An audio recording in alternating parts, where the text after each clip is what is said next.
Pai, queremos te dar graças, porque o Senhor nos ouve e está sempre disponível para nos abençoar com o teu entendimento, com a tua graça, com o teu favor e com a tua verdade. Se faz presente aqui, Senhor, e traz à nossa mente tudo que seja relacionado aos céus, tudo que seja relacionado à tua verdade, tudo que seja relacionado ao que o Senhor ensinou. É isso que eu te peço agora, em nome do Pai, do Filho e do Espírito de Deus. Amém. Obrigado por você que está escutando esse material na internet. Sem mais demoras, vamos começar esta aula com uma questão um tanto polêmica. Se eu não der o dízimo, serei condenado ao inferno? Essa é uma pergunta que tem desafiado muita gente e se tornou o pré-requisito necessário por algumas denominações religiosas para que o homem possa conquistar o mérito da salvação. Para discutir essa questão, primeiro, vamos entender alguns aspectos de extrema relevância. Vamos ao livro de Deuteronômio, que é o 5º livro da Torá, e no grego tem como tradução Segunda Lei. Este livro possui 3 sermões direcionados especificamente aos israelitas. O primeiro sermão traz uma releitura dos 40 anos em que este povo esteve vagando pelo deserto e termina com uma exortação para que se observe a lei mosaica. O segundo sermão convida o povo a relembrar sobre o monoteísmo, a existência de um único Deus, e também sobre as leis que foram entregues a Moisés no Monte Sinai. E por fim, o terceiro sermão, que trata consolo, convida o povo ao arrependimento e à fidelidade. O sermão de Moisés foi direcionado especificamente ao povo de Israel naquele momento histórico. Os israelitas estavam organizados em tribos ou grupos, e 10 delas levavam o nome dos filhos de Jacó, e as outras 2, os nomes dos filhos de Yosef, ou José. Compreendido este ponto da estrutura organizacional do povo e a releitura da lei, e aqui entendamos que é aquela lei que Paulo, no livro de Gálatas 3:24, chama de aio, que se traduz no grego como tutor, que é aquela pessoa que conduz uma criança. Vamos ler Deuteronômio 14, do 22 ao 29, voltando ao ponto do dízimo. A Escritura diz: deem o dízimo de todas as colheitas que produzirem anualmente. Leve os dízimos para comer na presença do Senhor, o seu Deus, no lugar que ele escolher para a habitação do seu nome. Comam o dízimo dos cereais, do vinho, do azeite e das primeiras crias das vacas e das ovelhas. A finalidade dos dízimos é ensinar vocês a temerem o Senhor, o seu Deus, todos os dias. Olha só que interessante. A finalidade dos dízimos é ensinar vocês a temerem o Senhor, o seu Deus, todos os dias. Mas, se o local que o Senhor, o seu Deus, escolher como santuário for longe demais e se tornar difícil ir para lá com os seus dízimos, e vocês tiverem sido abençoados pelo Senhor, o seu Deus, então vocês poderão vender uma parte das colheitas correspondentes ao dízimo e levar o dinheiro ao local que o Senhor, o seu Deus, tiver escolhido. Chegando lá, usem esse dinheiro para comprar o que a sua alma desejar: vacas ou bois, ovelhas, vinhos ou outra bebida fermentada, ou qualquer outra coisa que desejarem. Então, comam festivamente ali na presença do Senhor, o seu Deus, e alegre-se você e sua família. Não esqueçam que deve partilhar com os levitas que vivem em suas cidades, pois eles não receberam propriedades nem colheitas como herança do Senhor. De 3 em 3 anos, ajuntem a 10ª parte das colheitas daquele ano e recolham na cidade onde moram. Isso é para os levitas que não receberam herança como as outras tribos, e para os estrangeiros, os órfãos e as viúvas que vivem na sua cidade. Assim, eles poderão comer com fartura e saciar-se. Então, o Senhor, o seu Deus, abençoará todo o trabalho de vocês. Olha que passagem especial. Enfim, a palavra dízimo tem sua origem no hebraico maaser, que vem da estrutura também do hebraico Isaron, que significa 10ª parte. Nesse trecho que lemos, notamos 3 características peculiares referentes ao dízimo, e isso vai revelar suas funções. Cada característica se nomeia da seguinte forma: Maaser Risson, Maaser Sheni e o Maaser Ani, como se fosse uma estrutura, um tripé do reconhecimento à grandeza de Deus e gratidão à sua benevolência. As palavras Risson, Sheni e Ani é o que dará o sentido, o significado à modalidade. Vamos então. O Maaser Risson significa primeiro dízimo. Então, Maaser, dízimo, Risson, primeiro. O Maaser Risson significa primeiro dízimo e era destinado para a tribo de Levi, ou como muitos conhecem, aos levitas. Eles também tiravam a 10ª parte do que recebiam e passavam para os Cohen, ou sacerdote. E também era tudo depositado na casa do tesouro. É importante compreender que era da tribo de Levi a responsabilidade de cuidar de tudo relacionado ao tabernáculo. Essa tribo não havia recebido terras para a plantação, portanto, não produziam absolutamente nada. Sua obrigação e responsabilidade diante das demais tribos eram com a manutenção contínua do tabernáculo.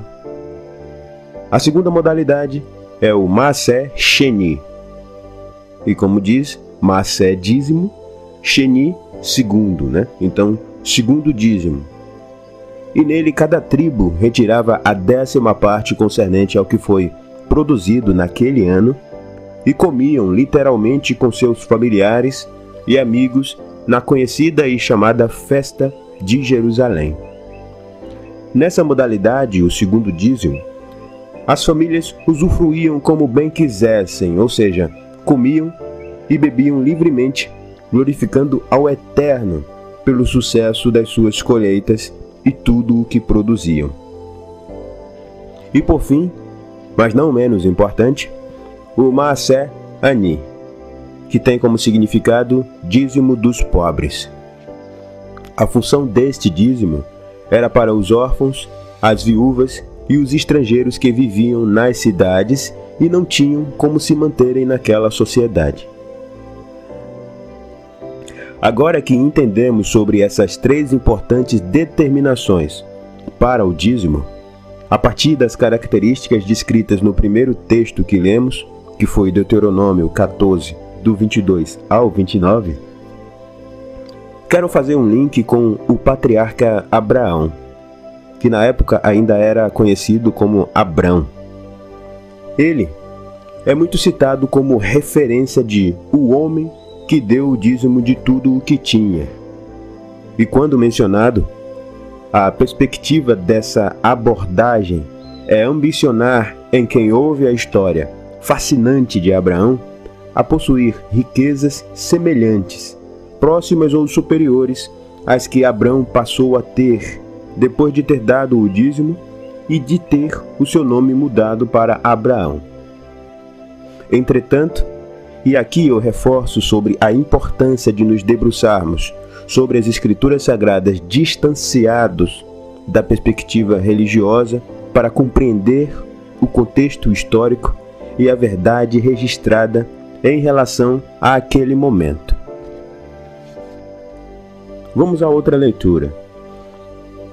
No livro de Gênesis, capítulo 14, do 18 ao 20, somos convidados a uma narrativa que por si só elabora um desdobramento extraordinário e nos esclarece exatamente sobre o que aconteceu naquele episódio e o contexto em que se deu. Melquisedeque, rei de Salém, isto é, Jerusalém, e sacerdote do Deus Altíssimo, ofereceu-lhe pão e vinho, e abençoou Abrão, dizendo: que a bênção do Deus Altíssimo, Criador dos céus e da terra, seja sobre você, e bendito seja o Deus Altíssimo que entregou os seus inimigos em suas mãos. Então, Abrão deu a Melquisedeque o dízimo de tudo o que tinha. Lendo esse texto de forma isolada, obviamente se tem a impressão de que Abrão deu o dízimo de tudo o que tinha a Melquisedeque, sacerdote do Deus Altíssimo. Porém, quando voltamos para os versículos 15 e 16 deste mesmo capítulo, compreendemos que esse tudo que tinha estava relacionado aos bens que Abraão adquiriu no resgate ao seu sobrinho que havia sido sequestrado, sob a liderança do rei Quedorlaomer. Observe o trecho. Abrão dividiu seus homens em grupos e atacou durante a noite, e os derrotou, perseguindo-os até Obá, ao norte de Damasco, recuperando todos os bens que tinham sido saqueados. Ele trouxe de volta o seu sobrinho Ló, os bens dele, as mulheres e os demais prisioneiros. Ao resgatar o seu sobrinho Ló, Abrão se apossou também dos bens que haviam sido roubados posteriormente. Algumas denominações religiosas descrevem o trecho como elemento determinante para que seja dado o dízimo de tudo o que se tenha. Entretanto, um fator importantíssimo, e cabe aqui dizer que é imprescindível compreender neste aspecto, é que Abrão deu a 10ª parte de todos os despojos que ele conquistou no resgate ao seu sobrinho Ló, que tinha sido sequestrado em uma invasão liderada por Quedorlaomer e seus aliados a Sodoma.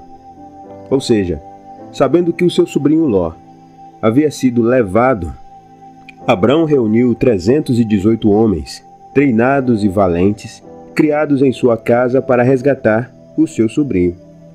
Neste resgate, ele trouxe também os despojos e, por passar nas terras do rei de Salém, Melquisedeque, depois de ser abençoado por ele, deu voluntariamente ao rei Melquisedeque o dízimo, ou 10%, ou a 10ª parte dos despojos da guerra como gratidão por retornar por sua terra. Pois bem, não estamos aqui tentando desconstruir a importância de se devolver o dízimo ou ofertar numa determinada denominação. O objetivo aqui é compreender que não existe relação alguma com a salvação.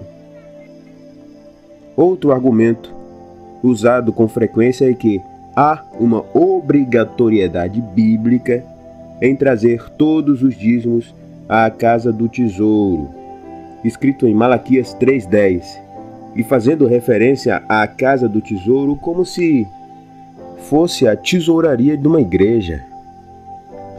A casa do tesouro foi criada especialmente para o povo de Israel, ou o povo judeu, e tinha, observe aqui que eu estou usando o verbo ter no pretérito imperfeito, a função de armazenar alimentos no celeiro para os levitas e os sacerdotes, porque eram eles que depositavam o que recebiam lá.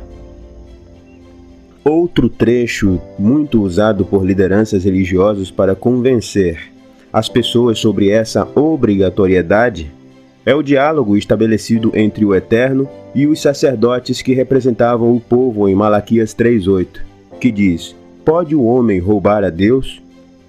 Vocês, porém, têm roubado a mim. O que o Senhor quer dizer com isso? Os sacerdotes perguntam a ele, né? Quando foi que o roubamos? E aí Deus vai e responde: Vocês me roubaram nos dízimos e nas ofertas.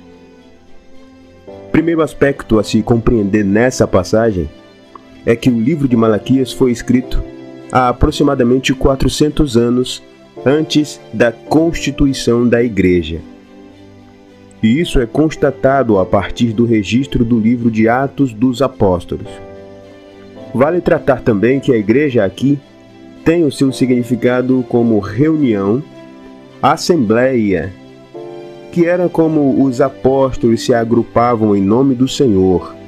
Eram pessoas imbuídas com um propósito de compartilhar os ensinamentos de Cristo e não a igreja institucionalizada a partir de Constantino no século IV. E este é assunto para uma outra aula. Mas enfim, e o segundo aspecto é que o entendimento dessa passagem de forma equivocada define o não dizimista como ladrão.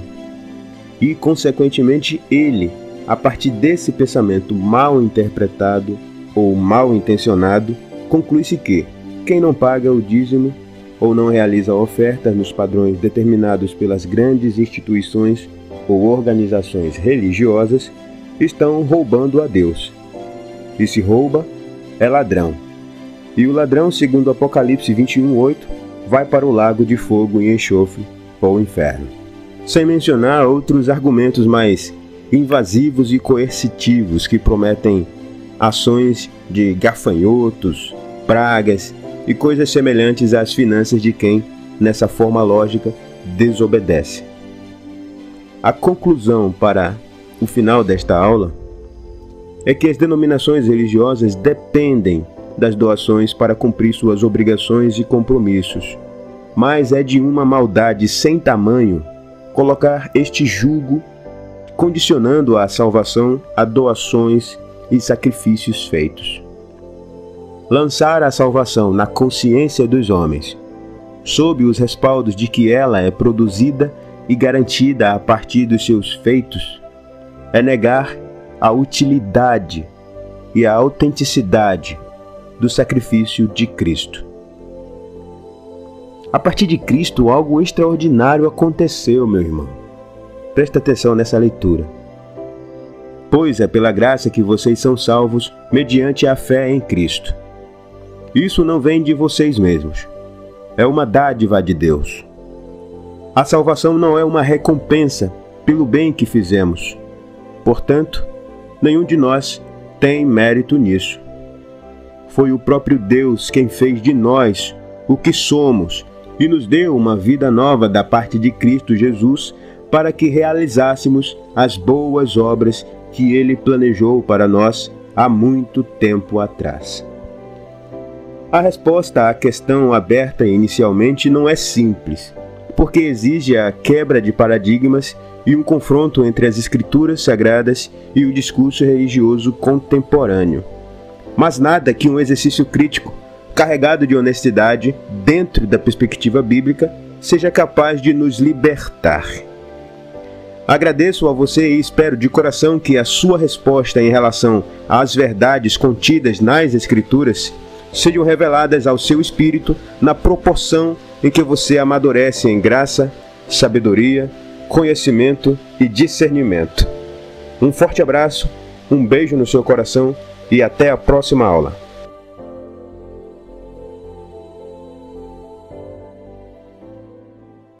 E então, gostou do áudio? Se gostou, deixa seu like. Na descrição tem um resumo mostrando quem escreveu o capítulo bíblico e o contexto em que foi escrito. Deixe seu comentário e peça áudios de outros capítulos. Se não é inscrito, se inscreva lá e ative o sininho para receber notificação de quando fizermos novas publicações. Até os próximos áudios e que Deus abençoe.